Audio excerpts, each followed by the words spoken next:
How's it going, everybody? Welcome. Welcome to the SNES Super Stars here. I hope everyone's having a good time. That was a great Super Ghouls and Goblins run, or Super Ghouls and Ghosts, Ghouls and Goblins. That was a great run. I thoroughly enjoyed commentary on the run. That was great. My name is Temple. Welcome, everybody. This is going to be an Earthbound Ancient Cave randomizer race between the Good Professor and DoctorSwellman. Classic race of the Doctor versus the Professor. Who will win? If you're wondering what Earthbound Ancient Cave randomizer is all about, sorry, just making sure I got everything set here. Okay. Okay, so Earthbound Ancient Cave. It's basically if you took Earthbound and take like an EB sandwich and give it Lufia 2 Ancient Cave, a little flavor on there, and that's what we're gonna get here. So basically, we're gonna have 9 floors. Each floor, ooh, nice Doc, going for checking who goes in the bathroom. It's gonna be a ghost. So sorry. 9 floors. Each floor is gonna have a boss at the end of it. And at the end of the entire cave, at the end of the 9th floor, is going to be Gygus. Gygus will be the final boss. So the goal here, is basically just to get to Gygus. There's nothing much else to it. The story flags are turned off. Most of the cutscenes are gone. So yeah, there's nothing too crazy that we have to do here. Sorry, I'm gonna pull up chat. I lost chat somewhere along the way.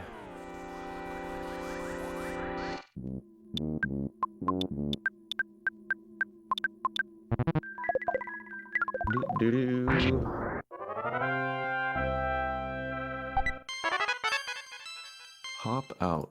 Hello, chat. Now that we can see each other. Yeah, feel free to keep the sandwich talk going.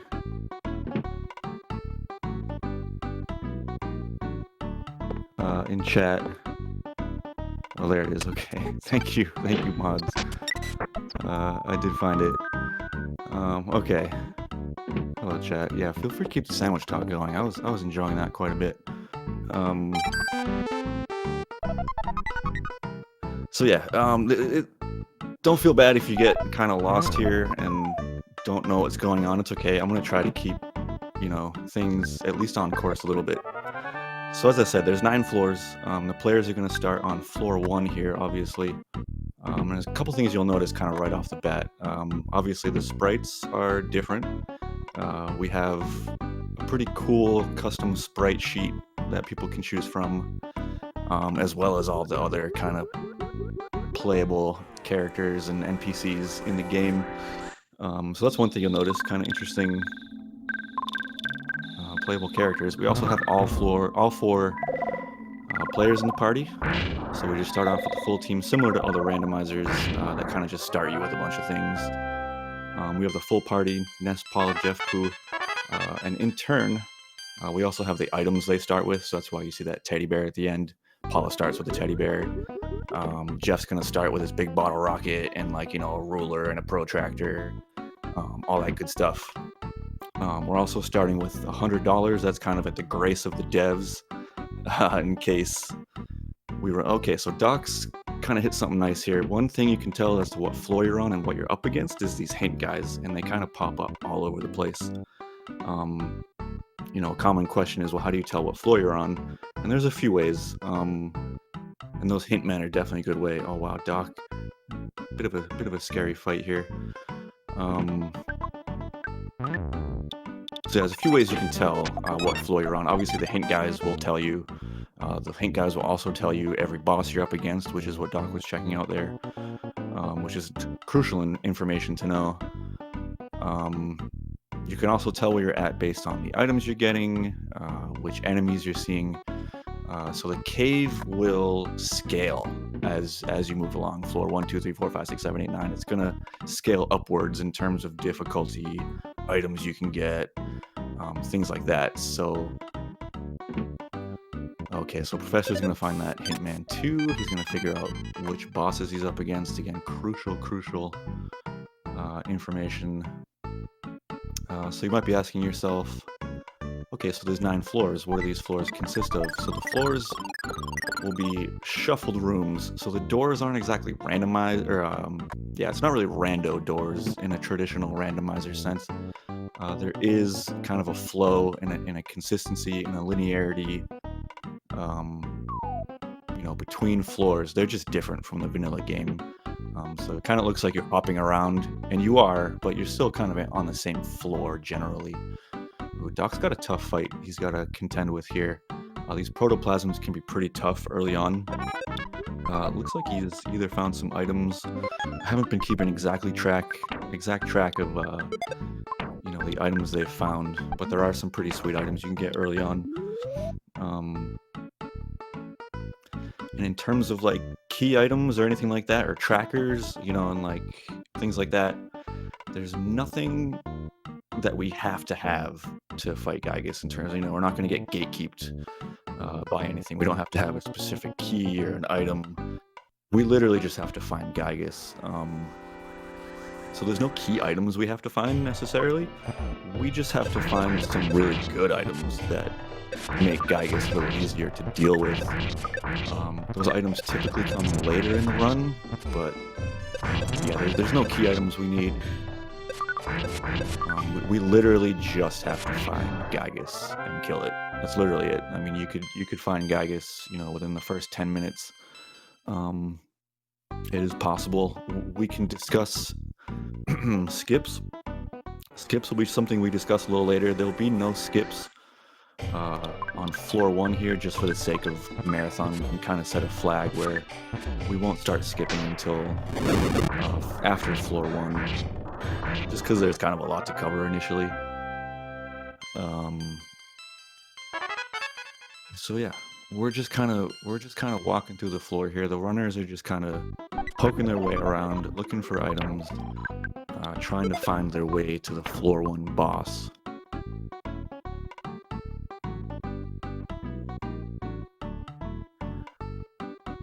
So in terms of things we're tracking, I'll try to just keep track of what floor we're on.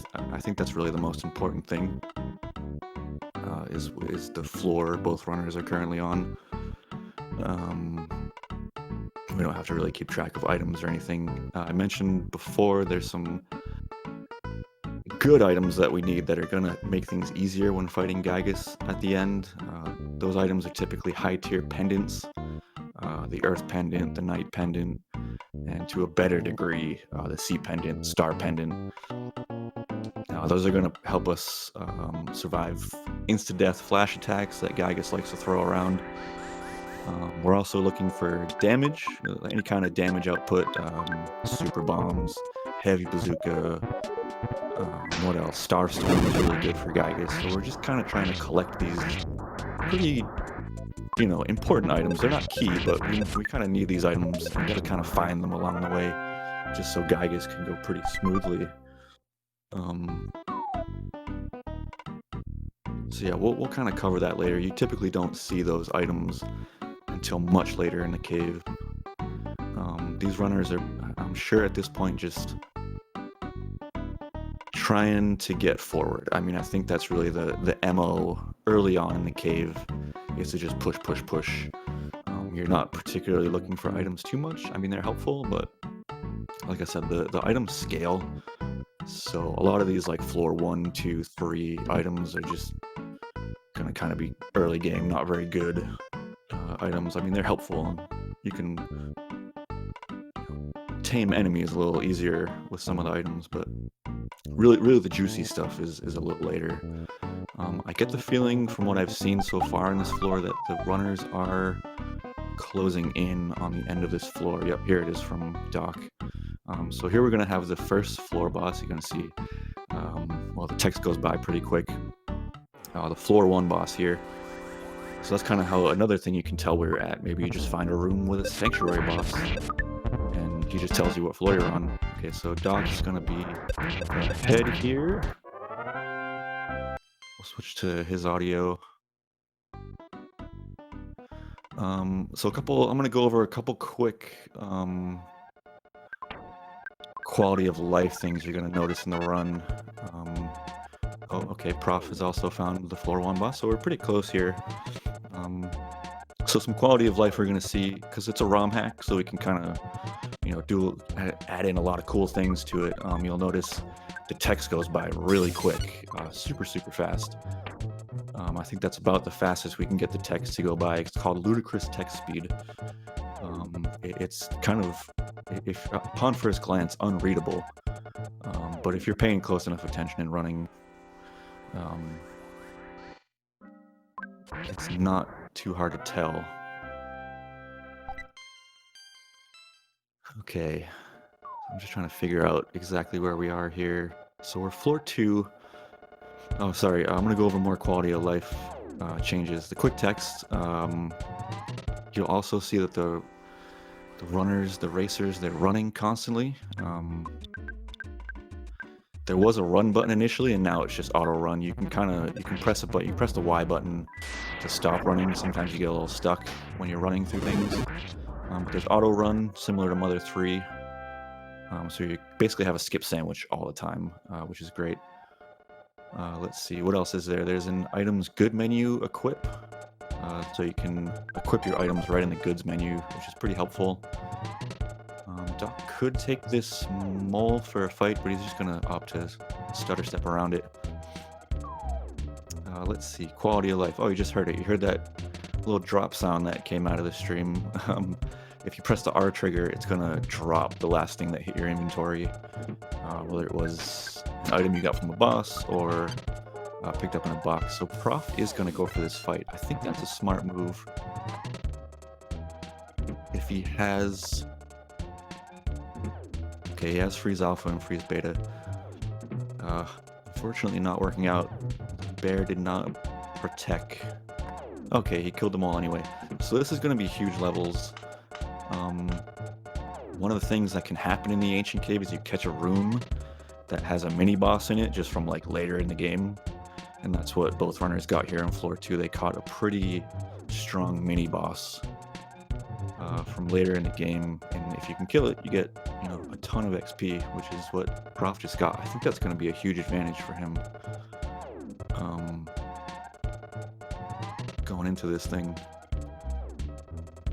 Let's see, what other quality of life? I think that there's quick prayers. You can cut the prayer sequences out of phase 3, so that makes it a little faster. I think that's about it for quality of life stuff. But there's a lot of cool little add-ons. Oh, the exit mouse. There's also the exit mouse. So traditionally in Earthbound, the exit mouse just takes you, if you use it, it just takes you to the entrance of the last dungeon you entered, or like a flag door. It just flags doors. There's certain doors with exit mouse flags on them, and it'll take you to the last one you hit. So that's traditional Earthbound. In this ROM hack, it works more like the breadcrumbs from Mother 1, which is you mark a spot with the exit mouse, and then you can go back to that spot at any given point later on. And you can mark as many times as you want, but once you go back, your exit mouse is used up, and you'll have to find another one. Doc wisely opting out of that showroom there. It's one of the only cutscenes in this whole randomizer, so you kind of want to avoid that door. Okay, so Doc hitting Threed here. Threed is what's known as a hub. He's also kind of in a mini hub here with Magicant. We refer to hubs as anywhere, like basically any of the towns on it, Tucson, Threed, Fourside, are going to be major hubs where there's just a ton of doors, which is a ton of opportunities for more rooms and more ways forward. The biggest hub is Tucson. Tucson, I think, has almost 20 doors, which is kind of a pain. These are places you kind of want to avoid unless you're looking for opportunities. Okay, so here we see a sanctuary spot. Again, these don't count for anything. You don't have to like collect all these sanctuary spots to fight Gygus. They're just a convenient full heal functionally. and there's guaranteed one per floor, which is nice. It's a good thing to know as a runner that if you're in rough shape, there's always kind of these little oases to res the party on every floor.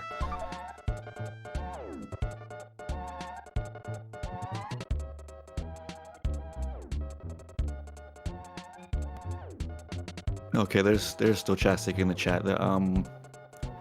Chaz knows what he's talking about. Chaz is the lead dev on this project, so he can answer any technical questions I might not be able to hit or miss in chat. Chaz has put a ton. I can't stress enough how much work Chaz has put into this. So shout outs to Chaz. So at this point we can kind of start discussing skips. Floor 1, there weren't any skips, but floor 2 and beyond there will be. You can think of skips as just kind of elevators between floors. The way you access a skip,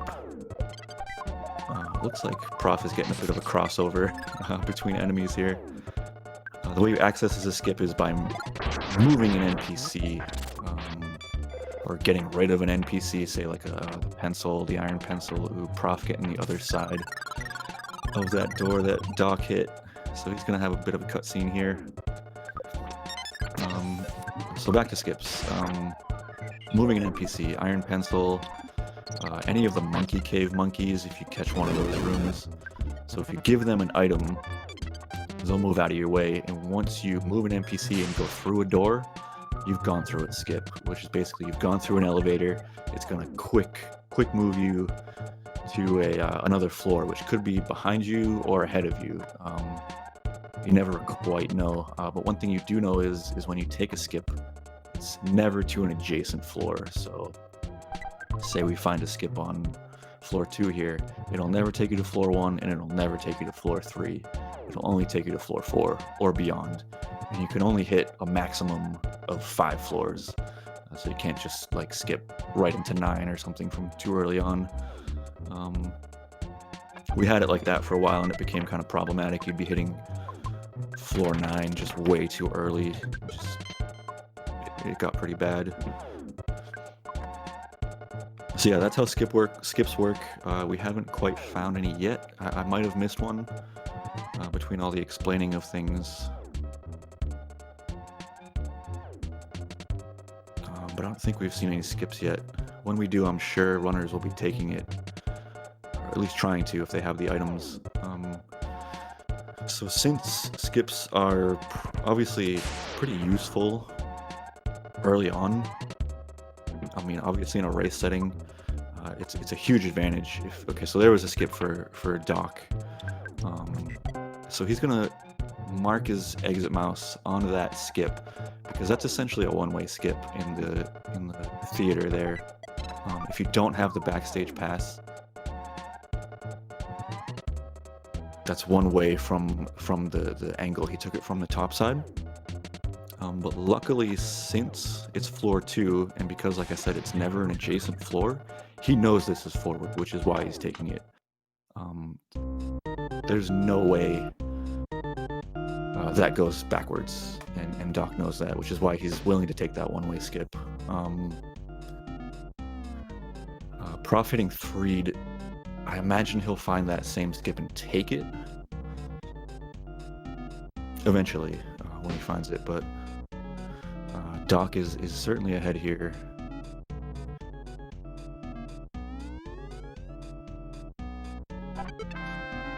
Also, you'll notice the music. That's another flag set we have.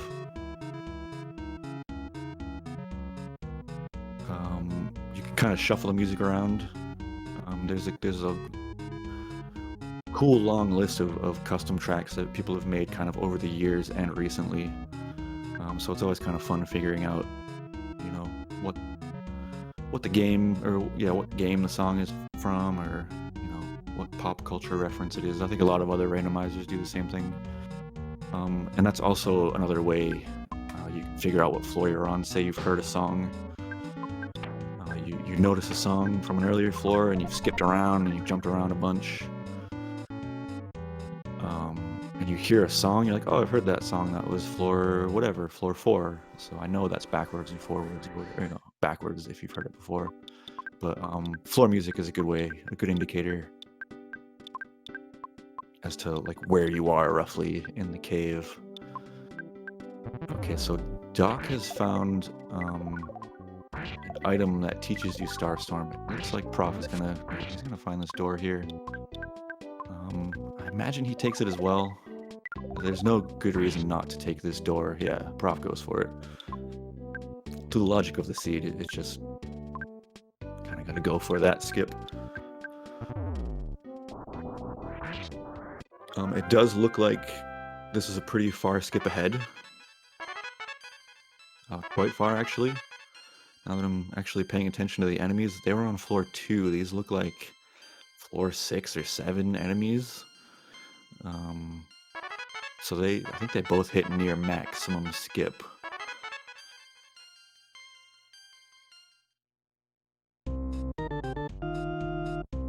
Yes, so Doc had found the Auto Star Master. I'm not sure if Prof had found it, but the Auto Star Master is an item you can find that teaches you Starstorm, since all the event triggers and flags are taken out of the randomizer. There's no real opportunity to learn Starstorm. So Chaz did us a solid, and okay, Prof found the Auto Star Master. Don't drop it. Nice, good save there from Prof. It's easy to muscle memory drop when a kid is dead. So you saw Prof get that Auto Star Master. If you just use that item, it teaches you Starstorm. Oh wow, and Doc has found this floor's boss room. And there's a full heal right next to it.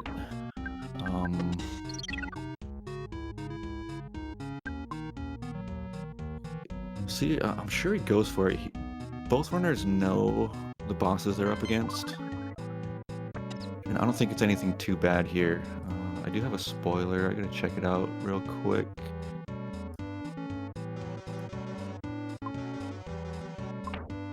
It's a good song.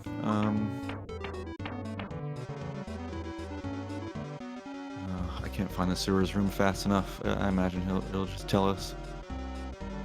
So both runners have taken a skip right as I explained what skips are. Yeah, it's floor 7. Okay. And they skipped way ahead. They skipped from floor 2 to floor 7, which is a pretty huge chunk of the cave.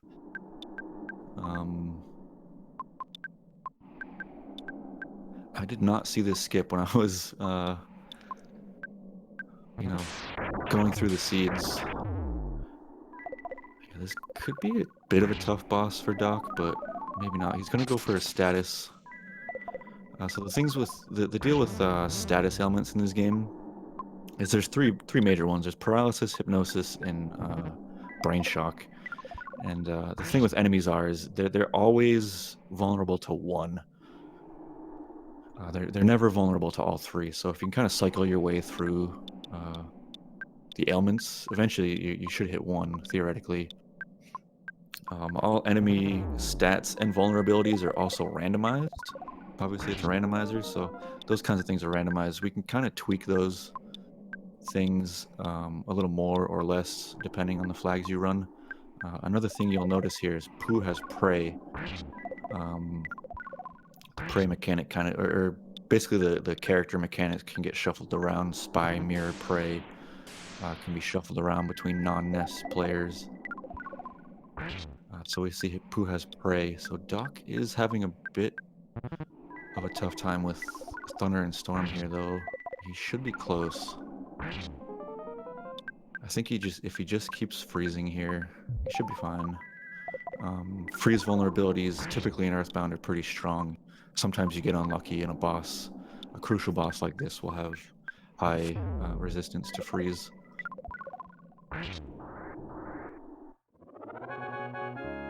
Nice, GG's Doc for taking down floor 7 boss. So Doc's going to be on to floor 8 here, which is very far in for 24 minutes into the run here. This is kind of the thing that can happen. Sometimes these seeds just break wide open and you catch a huge skip, which is what both racers have done. So Doc is, once he hits this door transition, this is floor 8. The music will change. This is another one-way skip that Doc has hit, similar to the one the runners took, except that it's not really one-way. It's just kind of a ticket door, but you can just kind of buy a ticket on the other side. But the reason Doc isn't taking that skip is the same reason he took the previous one, is that he's on floor 8, so he knows that skip can't be to an adjacent floor, and the only adjacent floor ahead of him is floor 9. So it's guaranteed that that skip that Doc just came across is backwards. Oh, nice. GG's to Prof for taking down Thunder and Storm as well. So both racers on floor 8 here, not too much of a difference between them. Again, once you kind of hit these fresh floors, the idea is to just kind of hunt around, poke around. And especially since neither of these racers really saw much of floor 7, which is, I mean, you start getting GG gear around like floor 4 and 5, and they saw none of that. They saw none of 4, 5, 6, very little of 7. We're Prof in a sticky situation here. It's not too bad. Those Octobots, not too shabby. Could have been a scarier enemy.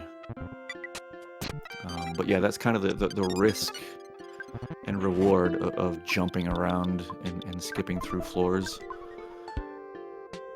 Is that you kind of run into some scary enemies, and if you kind of really haven't had a crack at good gear. So I'm sure the thing on both of these racers' mind right now are get me that gear, because okay, so there's a skip room for Doc. He's going to back out of that once again. Any skip rooms at this point are useless since they're so far ahead. There's Tucson. Okay, we've been in Tucson, right? Duh. Again, Tucson is kind of one of those hubs you don't really want to see. But this late, it's not too bad, because it's a lot of opportunities to find some stuff, which these runners are trying to do. They're going to try to find, like I said earlier, we're looking for those high tier pendants, which can start showing up on floors 7, 8, and 9. And neither of these guys have any top tier gear, really. They have Starstorm, which is really helpful. But other than that, in terms of damage output and especially defense, they don't really have much here. Item shops are also randomized, so basically any item shop could be pretty big opportunities for either runner. An ATM is especially nice. It's pretty much your only access to money. Nice green swirl there from Doc. You can cheese, that's kind of a vanilla EB speedrun strat. You can cheese those Starmen if you hit the hitbox correctly, basically directly from the side or directly from the bottom. It's pretty much a guaranteed green. Prof probably checking those doors just to, yeah, he probably just wants to skip back. He knows he's pretty far ahead and maybe in dire straits, and is just kind of looking for gear. Where Doc just seems to prefer just kind of pushing forward. Prof getting a lucky sandwich, so I feel like that's still a pretty late floor. I don't think Prof jumped too far back or anything.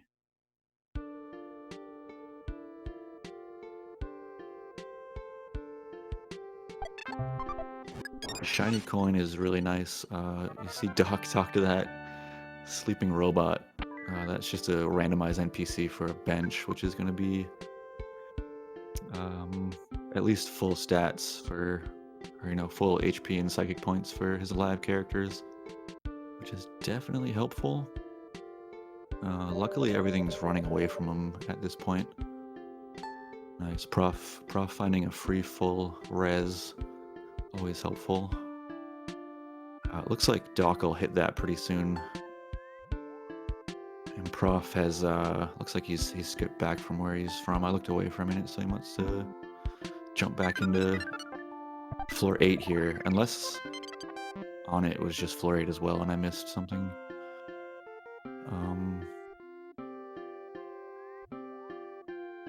But Doc will find his full heal eventually here if he keeps poking away. But yeah, I think that's kind of the main objective here for both runners is to just kind of poke through this floor, find some good stuff. Yeah, Tucson does tend to loop quite a bit since it has so many doors. There are loops, obviously. And yeah, you tend to see it in Tucson quite a bit. There are some pretty hilarious loops you run into randomly. You know, you'll be kind of in smaller hubs and they loop into each other and it's like, oh, okay, cool.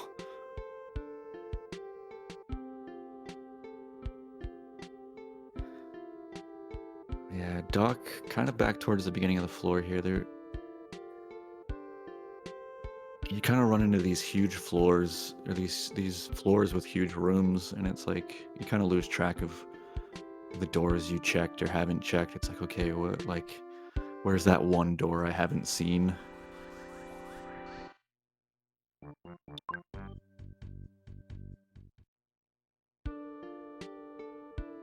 We're kind of bending space-time with these Tucson loops. So Doc, you know, nailing these green swirls, which is huge.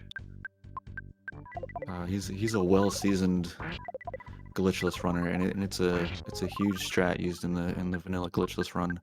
So Doc is used to hitting those greens. For anyone unfamiliar with Earthbound, a green swirl is basically a preemptive attack. You get to choose first, and in probably 90% of the enemies in the game, if you hit a green swirl, it's a guaranteed runaway. So it's extremely helpful if you can get greens. And there's blue swirls and red swirls. Blues are neutral. Red is obviously enemy goes first. Oh, nice. Doc is gonna be able to pink pool res here. Always helpful. These fobbies that Prof is fighting can be pretty tough. These late game fobbies. Oh, the jabate. Doc getting jabated, getting full heal after a res. Luckily, he didn't have to like pay. It wasn't like a hospital before this. And he had to pay for it or something.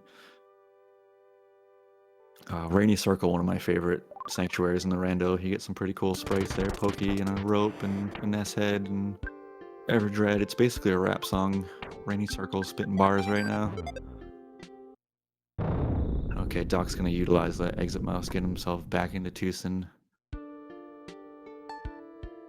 I feel like he has an idea of where he wants to go. Yeah, he's gonna hit upper winters here. I think nice green from Prof. I believe both runners have kind of figured out Tucson is not the way. It helped them. See, there's that guaranteed runaway from Doc. Or, I don't think that was guaranteed, but anyway. Both runners kind of figuring out that Tucson isn't not the way. And it must be upper winters. You do this rando enough, you can kind of read the signs. Definitely the first few viewings of this rando, it's just like, what is happening? Like, how do these guys have any idea where they're going? But if you familiarize yourself enough with it, and do enough of them, as with anything, you kind of start to wiggle your way through and figure out what's going on.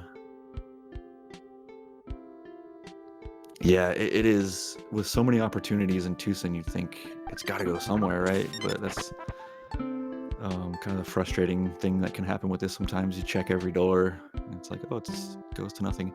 I mean, it did help them. They did get their full heals and stuff.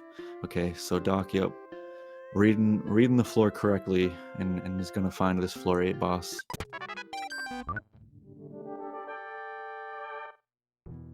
And it is Master Belch. The thing about fighting Master Belch is he teaches you Starstorm when you beat him. By default, like if you just kill Master Belch here, you just learn Starstorm. But since we already know it, I believe it'll teach us Starstorm Omega, which is also very, very helpful for endgame. Yeah, see, Pooh kind of just auto casts it end of the fight there. That's kind of how the fight is scripted that way.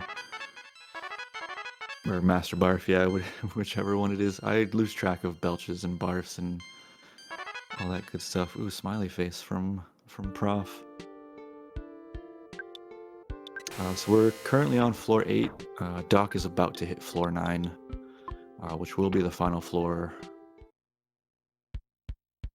We got a nice jazzy tune.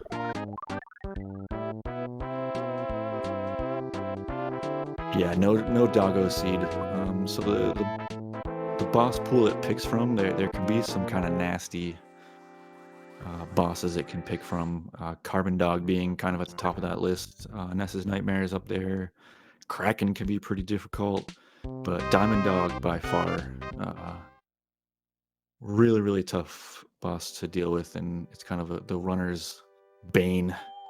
Is you see that boss list from a Hintman and it says Carbon Dog at the end, it's like, oh no. Like I either have to like get some serious firepower or skip floor 8. That's pretty much your only options. So yeah, when we talk about no doggo seed, that's what we're referring to. Not too bad of a boss list here, especially considering both racers skipped a good meat of the cave. So the music is kind of a mishmash of community efforts between like starman.net. EB speedrunners have made a few. We'll get to see it in the credits who made what. It's kind of an amalgamation of years of custom music. EB has a pretty open and accessible like music manipulation software, EB Mused, and it's if you're in tuned enough, you can.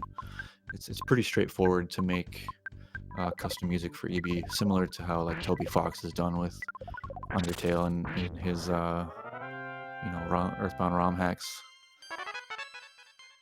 Just uses kind of Earthbound's inner music and makes some custom tracks, which is pretty cool.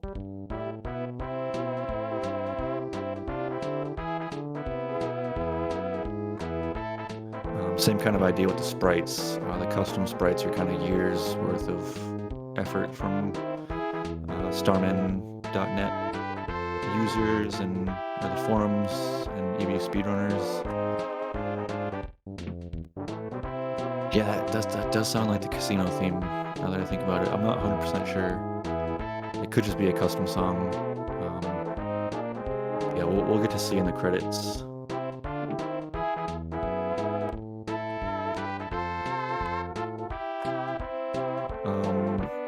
Just kind of a heads up to the organizers, this definitely has a pretty high chance of like crushing estimate by quite a bit.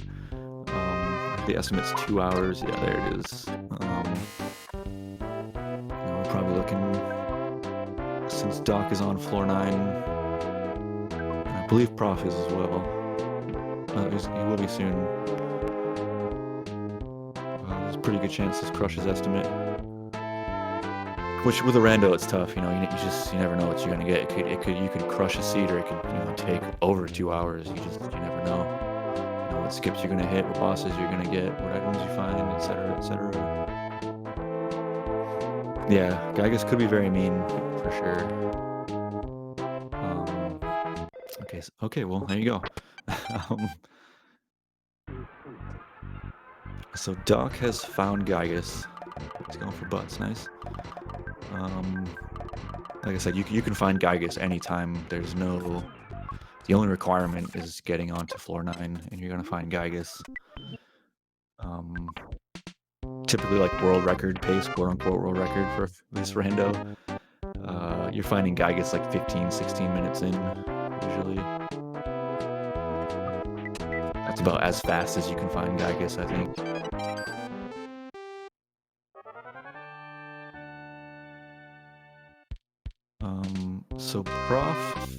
Knight Pendant. Okay, so now I think we start talking about... Okay, Doc has a Knight Pendant too. We start talking about the items these guys need to defeat Gygus. So we've... Is Doc just gonna go for it? Wow. That is tenacious. Wow. He's just gonna go for it, yeah. I mean, he's got a Knight Pendant. Personally, I'd look for a few more things, but Prof is just gonna... I mean, sorry, Doc's just gonna go for it.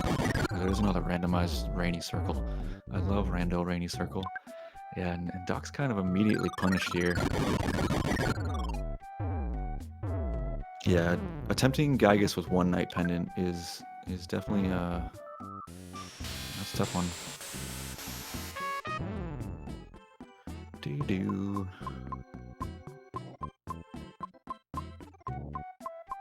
Yeah, Doc's just gonna take the death here. Doot along with the music. So yeah, that ambitious move by Doc, he was immediately punished for.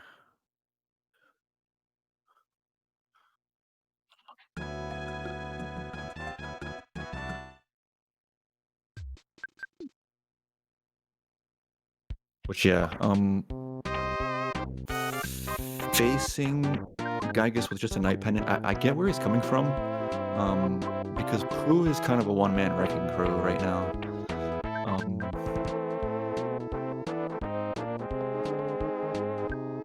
And he has Prey, so the reason Pooh is kind of a one-man wrecking crew is he has Prey, he has Star Party, and he's got a Knight Pendant. Like, he's got a pretty good chance of surviving at least most of the Gygus fight if he really pushes his skill. But the Knight Pendant is not exactly a top-tier pendant. It's up there. It's A tier. It's not S tier, but it's A tier for sure. It'll prevent from the flash attacks, which is basically what we need it for. But yeah, Doc just going right for the kill here. Looking at the spoiler, there are stronger pendants around, if it comes to it.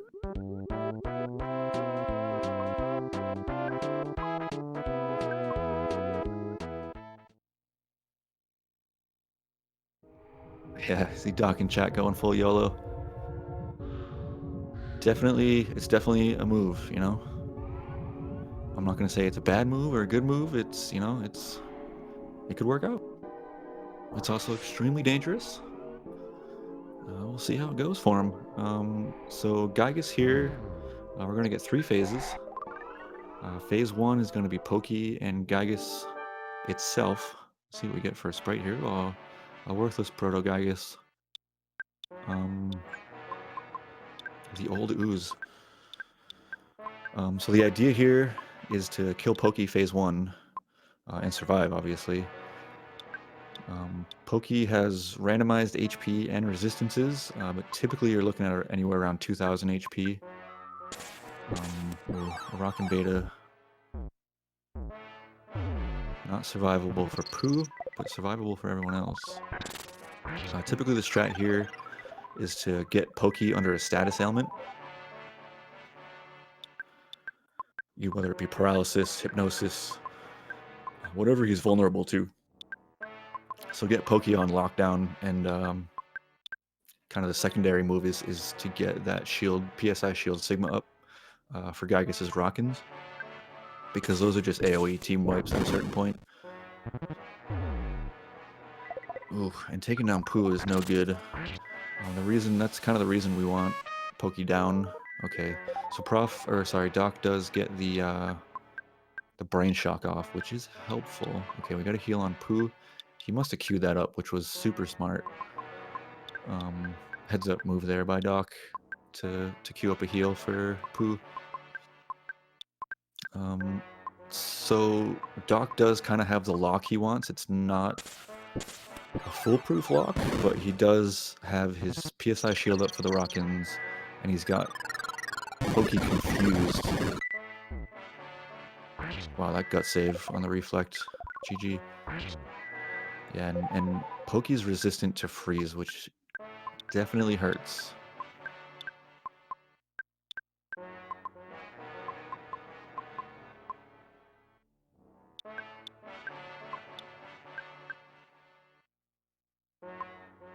So this is Earthbound Ancient Cave Randomizer. I kind of went through it a lot earlier on the run, but we've blasted through this run. But yeah, it's basically an Earthbound sandwich in Lufia 2 Ancient Cave flavor. Yeah, it's Randomizer ROM hack. Earthbound.app if you'd like to check it out for yourself. Tons of cool options on there if you're not into Ancient Cave, but Ancient Cave is definitely the go-to rando for the EB speedrun community, and Doc's just going to take that reset. So Pokey being resistant to freeze, I think, is something... Oh, it's a special seed. I didn't realize. Typically, Earthbound will shuffle, or the randomizer will shuffle the name of Earthbound at the beginning there. And if they're all one letter with a B in the middle, that means it's a special seed. I'm getting a lot of these lately. I honestly didn't know it was one.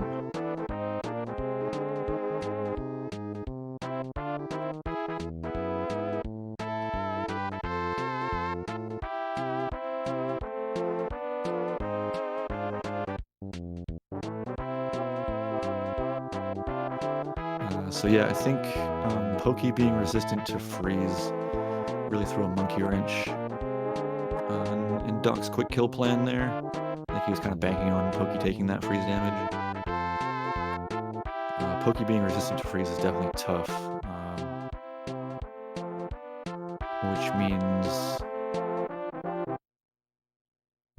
Doc's gonna have to poke around a little bit more for items. Like I said, if he keeps poking around, he should find the items he's looking for. I do have a spoiler up with the items on floor 9, and he has access, or both runners have access to everything they need to kill Gygus. They just have to find it.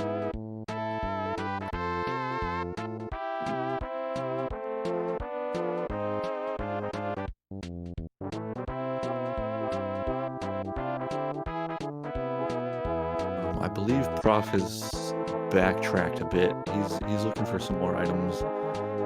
Not too happy with what he's found so far, so he's gonna backtrack a bit, see what he can find.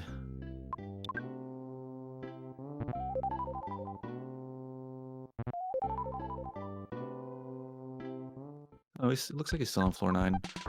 This room is probably one of the most hated rooms that Prof has here.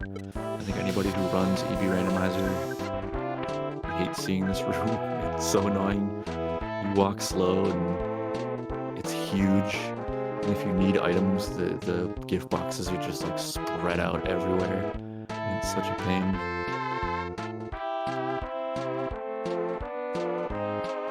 Yeah, the Star Party plan could work.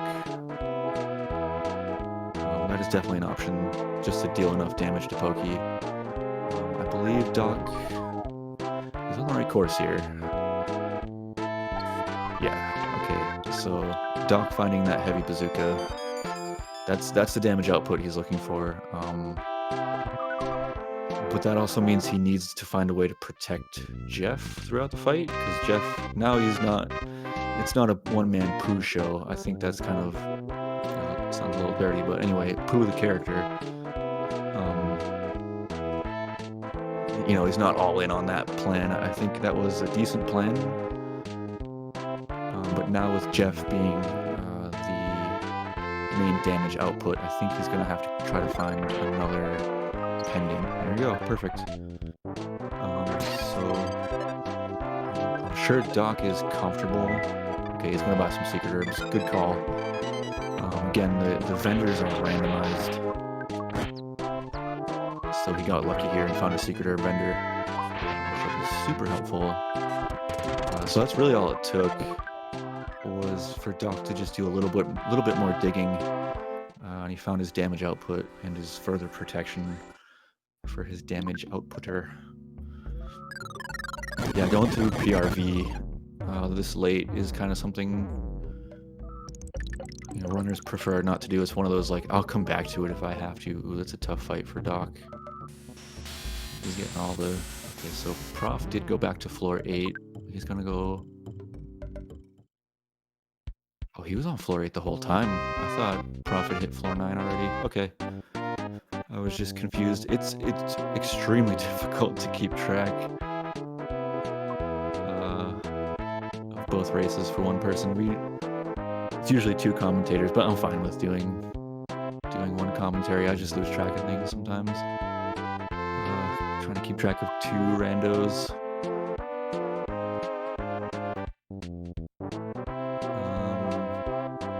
So yeah, Prof will get to floor 9 here. And I believe Doc will just kind of find his way back to Gygus and take him on this time. Alright, he does have to res. Unless, I don't know who these characters are. If they just happen to be Jeff and Pooh, he'll be fine.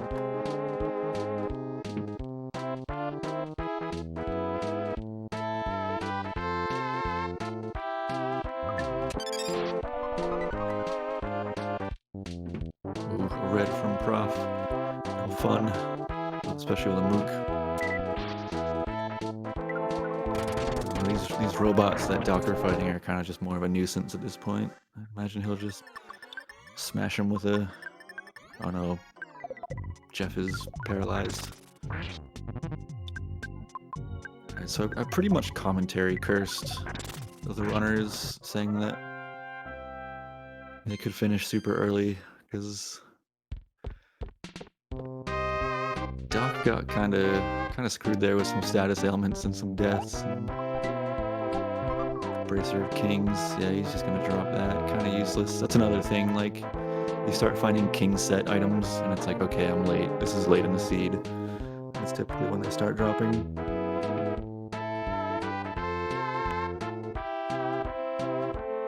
Yeah, it's true. The mook fights could have been a lot worse. Yeah, the custom music is pretty great. There's some sweet tracks, and we've kind of filtered out. There were some ear bleeders in there at first, but luckily some of them are out.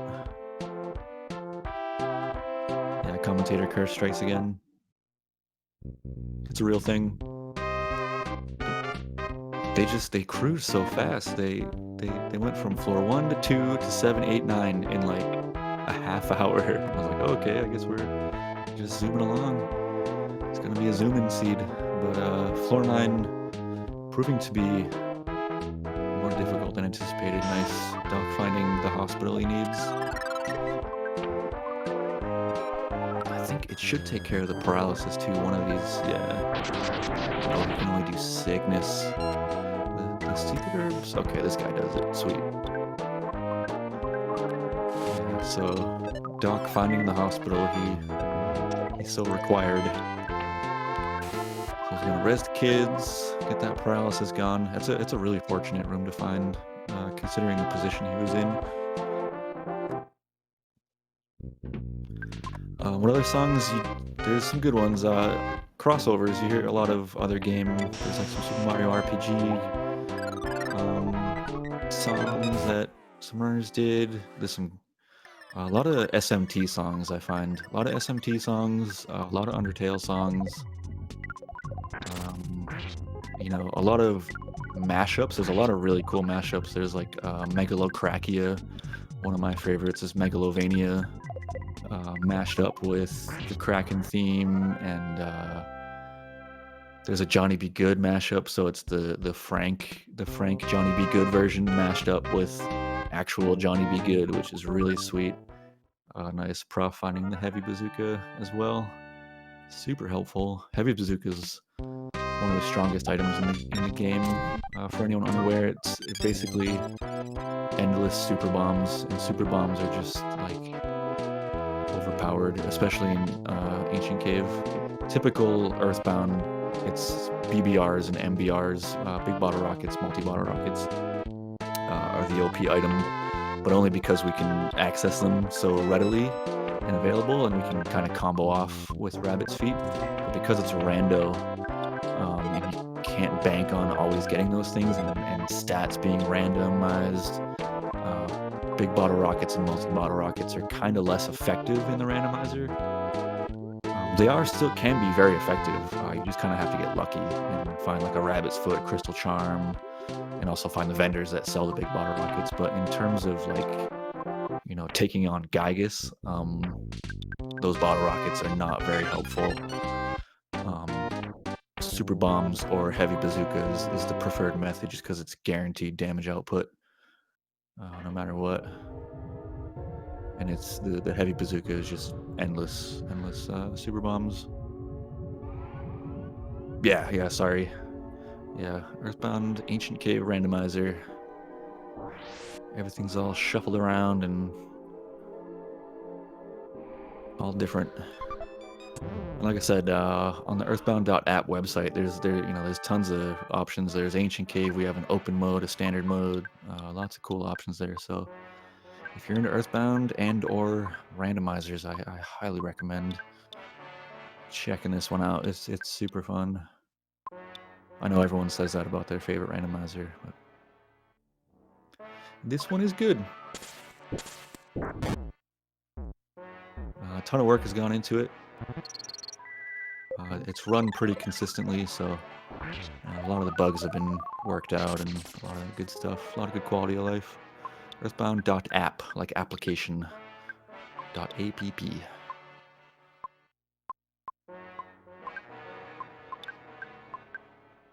Ancient Cave is definitely kind of confusing your first couple times. I recommend just kind of having fun with it and poking around, and if there's an FAQ on the website. Highly recommend reading that before taking your first cracks at it. There's a ton of good information in there. It's gonna help you out.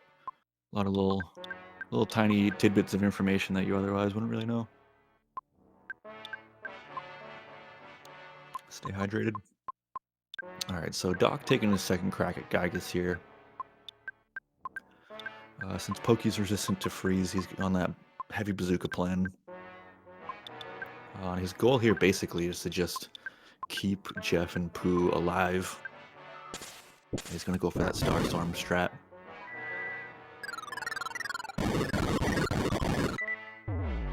Yeah, that reflect damage is tough. It's just a dice roll there, 50-50 with the lightning anyway. The Star Party will always reflect back off of Gygus. It's just a risk you take to deal damage to Pokey. Hydration is overpowered.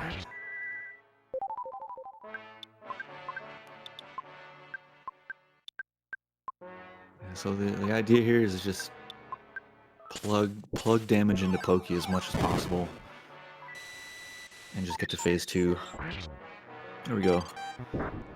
So Doc on to phase 2. That's a kind of a sigh of relief. I think phase 1 in this randomizer is the hardest part of the 3 phases. Phase 2, you're just kind of, just plugging damage into Gygus.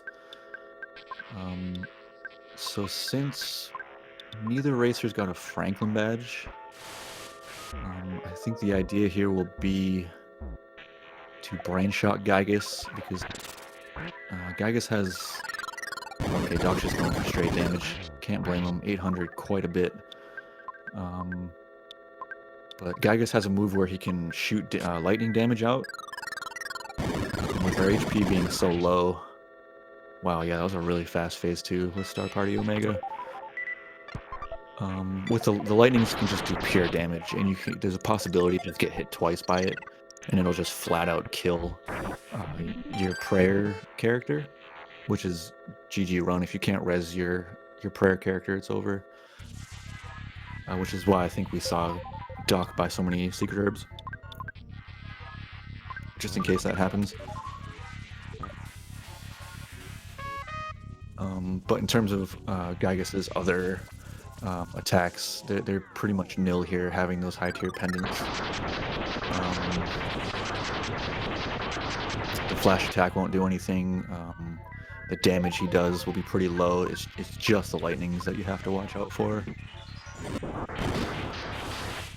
Oh, we got a Wonka text. Nice. Sorry, I missed the Poke text. There's some quality text. That's another flag, you can change all, you know, non-important NPC text to just random things. And Pokey says some pretty wild stuff at the end here. We'll get some more after Gygus. Good day, sir. Nice. Prof has also found Gygus. What do we got for a name here? Thanks for watching. Yes, thank you for watching. Yeah, shoutouts to the runners. Shoutouts to SNES Super Stars. I hope you're all enjoying the marathon. I love this marathon so much. I wanted to get into it more earlier, but the siege just went so fast. Yeah, I love this marathon every year. Shoutouts to the organizers and everybody watching.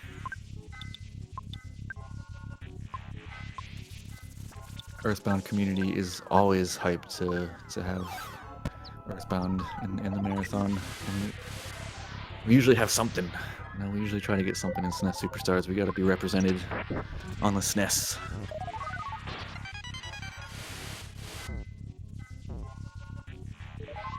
And if you're interested in EB speedrunning or, you know, EB Randomizer, definitely check out our Discord. You can find it pretty easily by Googling or checking out our page on speedrun.com. All the links are there. Definitely check out the Discord. That's where we you know, organize everything, all the info and stuff. We do have weekly randomizer seeds, all that fun stuff. All right, so Doc working his way through here, just working his way through prayer sequences. He's got pretty low health. All right, going for those life ups.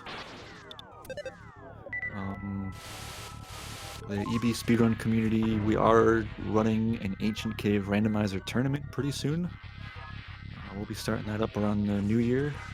It'll be January, February, get the holidays over with, and we're going to jump right into an Ancient Cave tournament. So if you want to test your skills or see if you can test your skills, see how you fare, definitely come check out our Discord. All the info for the tournaments are in there. That's where we do our organizing. So.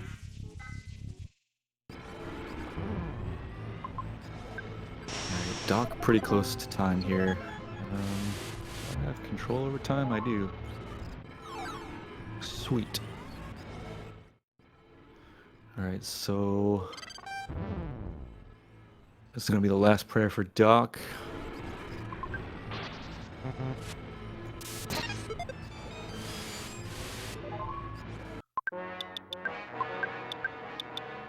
Nice. GG, Doc. 101.54. A very, very strong randomizer time.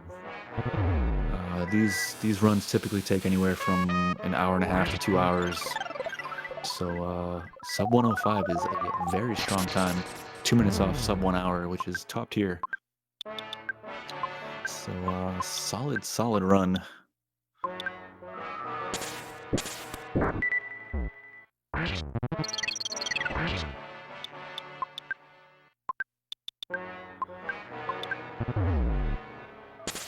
Yo, what's up? Hey, Doc, how's it going, man? GG's. Hold on. I don't think I can hear you just yet. Let me adjust my stuff real quick. Adjusting stuff. Heard. Doc has joined us, by the way, everybody. I don't think you can hear me. We're gonna watch Prof finish it out here.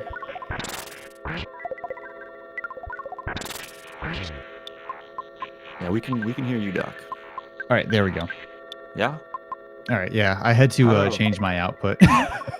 No worries, man. GG's. That was a crazy one. Oh my gosh. Yeah, what'd you think of that one? Well, I was really sure that I was gonna fall behind on floor 1, like really hard, and I don't know if I did or not. But I think I got out of floor 1 at like 10 minutes or something like that, or close to it. And then in the getting the Chaos Theater, or like that whole skip and everything, taking me to floor 7 was huge. Yeah, that was a massive skip. You both hit that one. I was wondering if you hit that. Because I was looking and I was like, man, am I gonna find anything? I was like accruing items and stuff like I kind of usually do now, because that's like what I want to do on floor 1 at least, is try to look for a shop, you know, get some hamburgers, wet towels, whatever it may be, and and then yeah, that happened, and then I was like, where in the world am I? And then next thing I know, I'm like on floor 7. Yeah. I'm glad I found the hint early on. Yeah, that was helpful. I was like, oh my god, I was so nervous that I was gonna have like some kind of hard boss, and then I saw Master Barf on floor 8, and I was like, I didn't realize that if you get an auto Star Master, which was also really lucky, that if you fight Master Belt or Master Barf or whatever, you can also get the one after.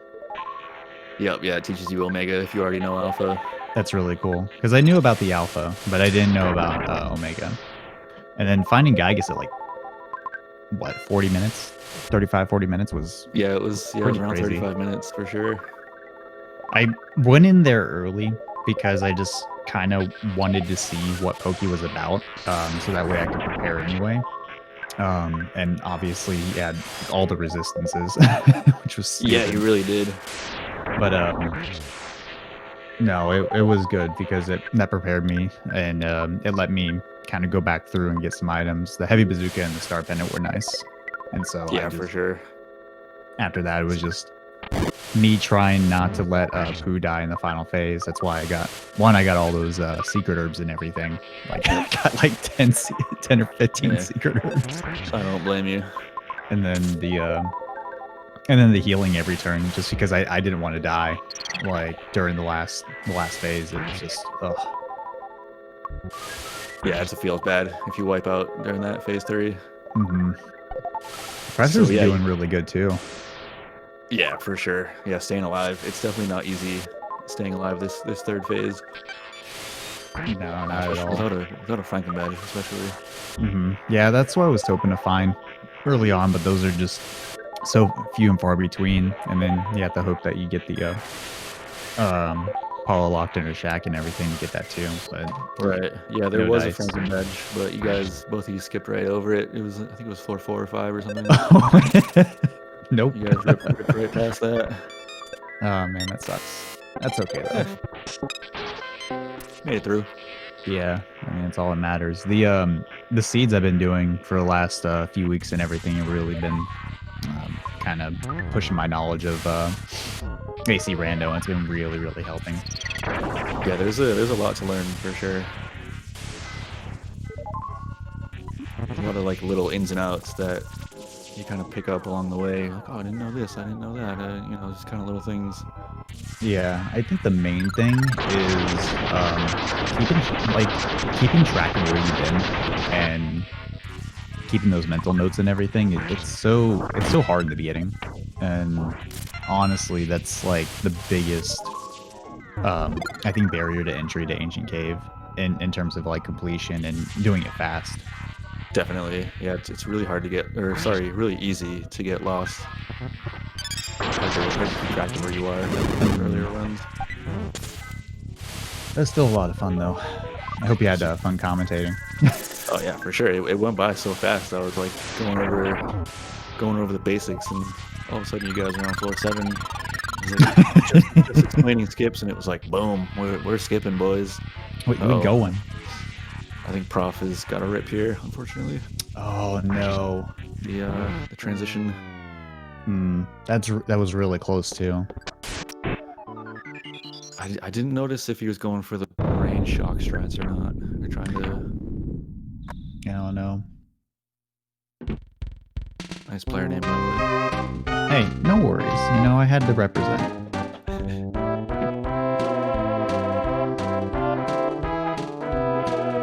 Oh, I didn't have enough psychic points for brain shock. That is definitely a thing. Yeah. Yeah, if Pooh kind of rolls low, those psychic points can be pretty tough. You don't find like bottles of water or anything. Yeah, that's my main issue is Pooh getting a low roll on the PB stat, and it's just super unfortunate. It's got really lucky with getting over 100 in terms of being able to do a couple star storms. Yeah, that's what I was trying to. Super helpful in this run. Yeah, that's why I was trying to also do Magnet Omega as much as I can the first phase after the first Omega. Yeah, that way I could just retain that for phase 2. You see that a lot. If Paula has low psychic points, phase 1, you'll see people just magnet every turn. Keep the shields going. I mean, that's pretty much the idea. It's like you just can't even do damage with Paula sometimes, and it's super unfortunate because if you got a somewhat weak pokey, then it just really sets you behind. And true. Especially if you can't paralyze or brain shock him. I'm lucky I got the paralysis off first turn. That was really nice. Well, was he resistant to paralysis? I didn't notice. I did not check, but no, he got hit first turn. Oh, okay. But he was resistant to fire, freeze. Yep. Pretty much across the board, so that was really unlucky. You were kind of forced into that Starstorm phase 1 tactic, eh? Yeah, it was it was kind of scary. Yeah. But luckily it kind of just kept aiming for Pooh. So I just kept healing Pooh because I mean that was the only thing I really wanted to do, is just make sure he stayed alive. Yeah, I noticed you queuing up the heals for Pooh, which is definitely super smart. Getting an alpha on the second time through was really nice too. True. That really helped me out because I was ready to just mash, like just go in, and I was like, oh, thank God. RNG on your side for that one. Mm-hmm.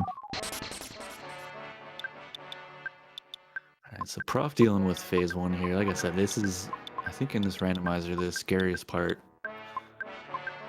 of the 3 phases.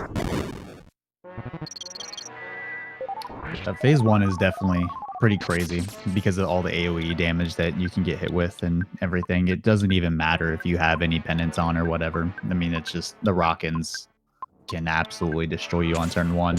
And then you have Boki. If you don't put him down fast, then he's just going to charge forward and pretty much one-hit KO any character that he goes after.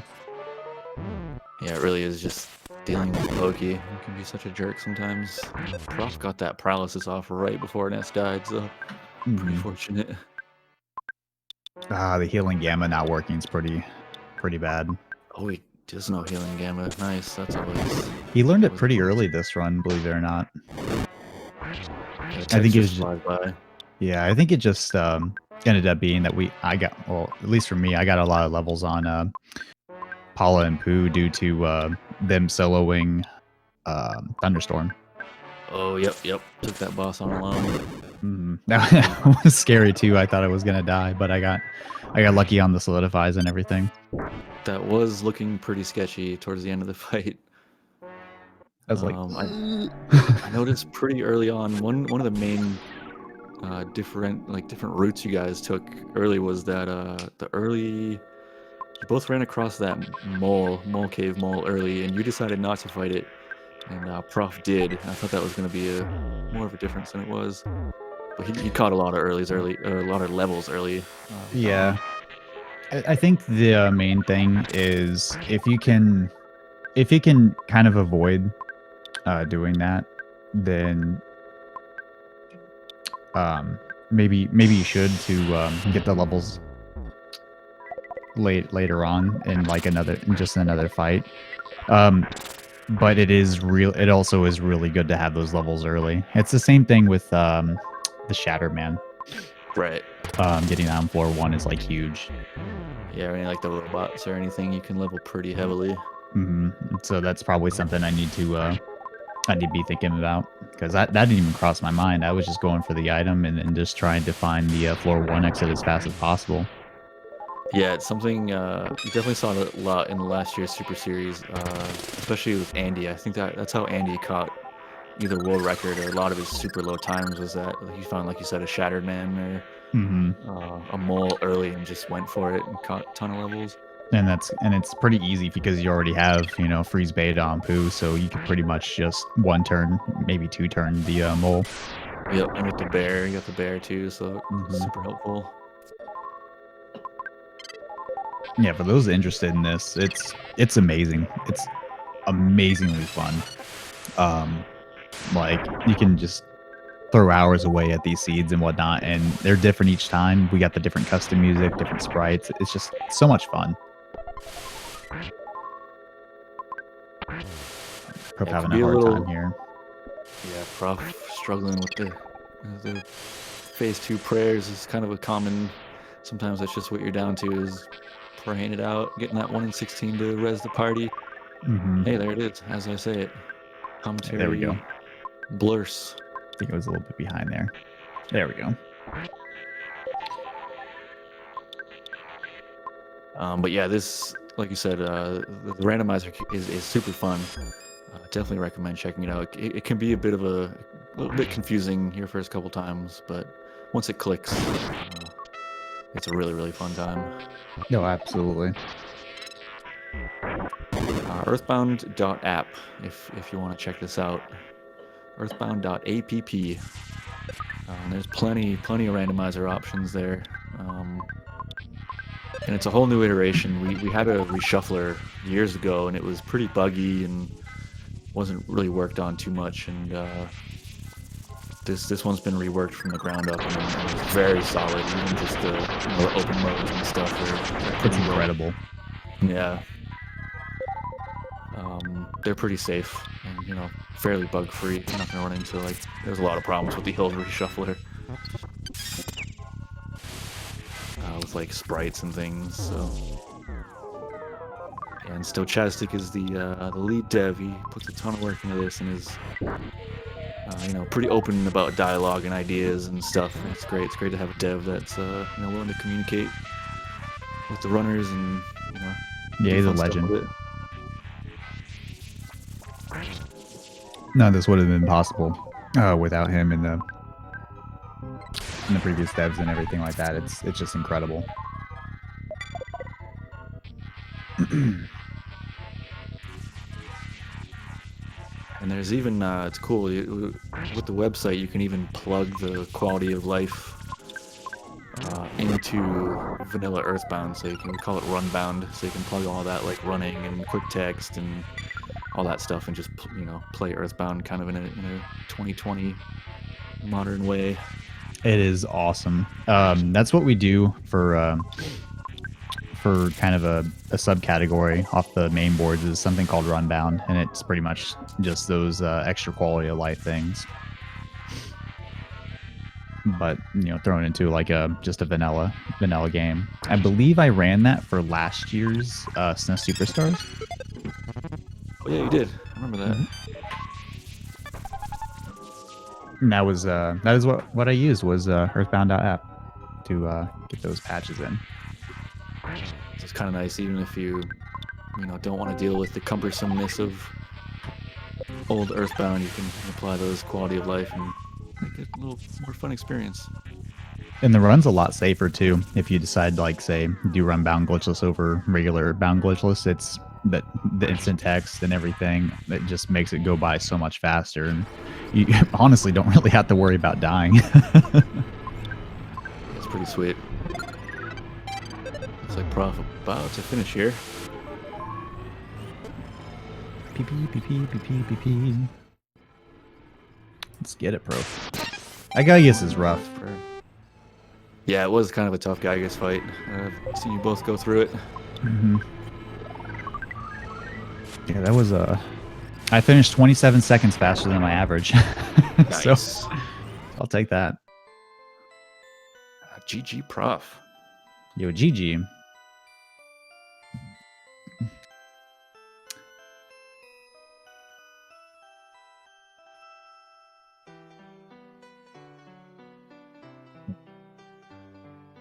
That went a lot faster than I expected too. That was incredible. Yeah, definitely. I got a little worried when you guys found Geiger so early. I was like, oh no, the estimate's too much. I gave them an easy set. Well, it actually kind of puts the whole run schedule back on, you know, track and everything, which is awesome. Yeah, definitely kind of nice. Things back on estimate.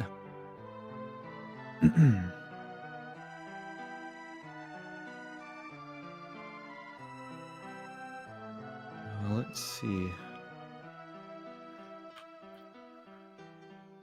Feel free to do our shout outs. Yo, shout outs to the Earthbound speedrunning community and the rando people. Without them, this wouldn't be possible. Give yourself a pat on the back. Yeah, thanks for racing, guys. Thanks for SNES Super Stars putting us on. We're always happy to be here. Love this event. Heck yeah. Go follow Professor. He's a really, really cool dude. Really good runner and everything like that. Good racer. And a homie. And homies. And Temple doing commentary and everything. Go follow him too. He does randos every so often and other stuff. Loves me some AC rando. It's a good time. Yeah, I'd say follow me, but you know, that's selling out, and I don't know if I want to do that. I don't know if I'm comfortable with that. But definitely follow Doc.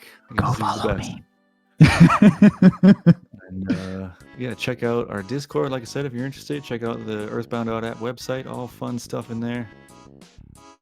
And yeah, what do we have next? It looks like Link to the Past Rando.